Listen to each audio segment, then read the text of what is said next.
Indy for the Big Machine GP. We're going to get IndyCar drivers, NASCAR drivers, and anyone in between as fast as we can get. So I'll see you guys right now. Woo!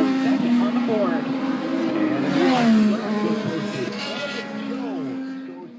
It's time for another On the Spot. On the Spot. So how was your first real practice session? What was it like mixing it up with this group of drivers out there around this place and coming in 7th overall out of the 28 cars here for this huge grid at IMS? In terms of position, obviously it's very good. I wouldn't really say I expected anything, but I think just to be out there, seeing what the other guys are like, was probably the most important, and just doing laps. It's all about getting to know the track, getting to know the car more. Obviously, the more laps you do, the better you understand the car, and the more experience you have with it. I think it was good to try the Reds. In F2 we have 2 compounds as well, and they change even from round to round. So yeah, I mean, pace was good. I haven't been at the track before, so just to do laps was definitely important. I enjoyed myself, and in the end the performance was quite promising. A lot of drivers come up through Indy Lights and the road to Indy. Your story is different though. You came up in the FIA Formula 2 series and other forms of European racing. What was it that landed you in the Rahal IndyCar test at Barber earlier this year? How did you get that seat for 2021 for those who don't know your story? It was actually set up by the people behind me, Alpine and my whole background. I didn't know about it before my dad called me and asked if I wanted to drive an IndyCar, and then I was like, oh well, yeah, let's try it out. And the test went well, I guess well enough to be here now for the race.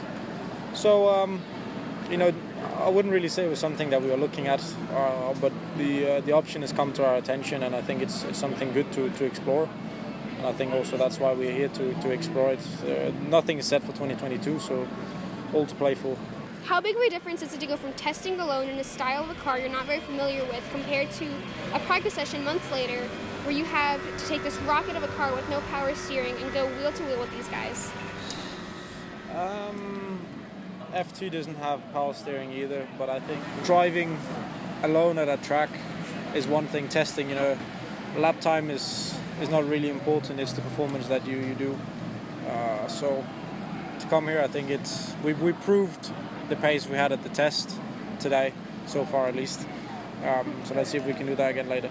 I read that you've watched all the IndyCar races this season. As a kid growing up in Denmark, racing karts and Formula 4 cars though, how much IndyCar were you able to engross yourself in? How familiar were you with the series before getting a test with Rahal? I think I've watched the most of the Indy 500s in the last 5 years.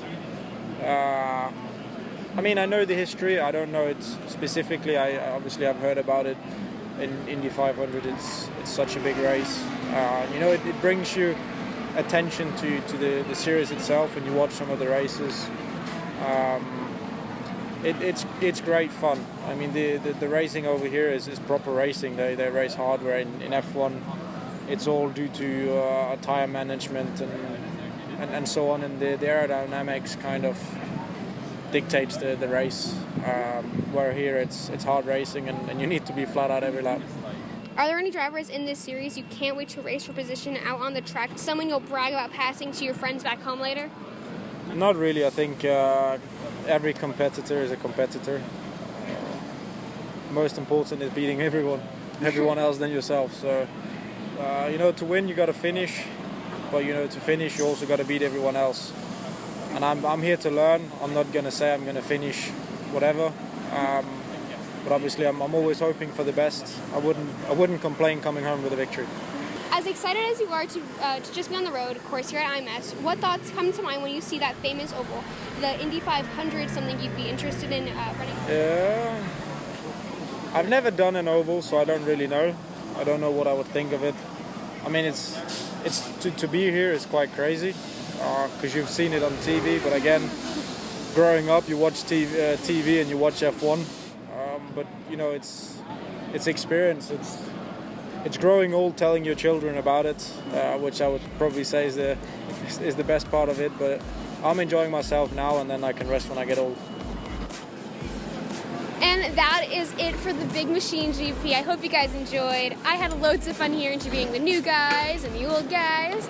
And it was a great race, too. So catch you guys in the next one. Make sure you like, subscribe, and share. Later!